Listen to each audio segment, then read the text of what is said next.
निलेश राणे यांची भास्कर जाधवांच्या गुहागर मतदारसंघात तळी येथे सायंकाळी 5 वाजताच्या सुमारास जाहीर सभा आयोजित करण्यात आली। भास्कर जाधव यांनी उद्धव ठाकरेंच्या कोकण दौऱ्यावेळी नारायण राणे पितापुत्रांवर तुफान टीका केली होती।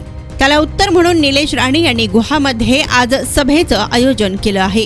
शिवसेना ठाकरे गटाचे नेते भास्कर जाधव यांच्या कार्यालयासमोर निलेश राणे यांचा ताफा आला, त्यावेळी ही दगडफेक झाल्याचं सांगण्यात येत आहे। निलेश राणे यांची आज गुहागरमध्ये जाहीर सभा होत आहे। या पार्श्वभूमीवर गुहागरमध्ये दोन्ही गटांचे कार्यकर्ते आमने सामने आले असून या परिसरात प्रचंड तणाव होता। त्यामुळे पोलिसांनी अश्रुधुरांच्या कांड्या फोडून जमावास हटविण्याचा प्रयत्न केला।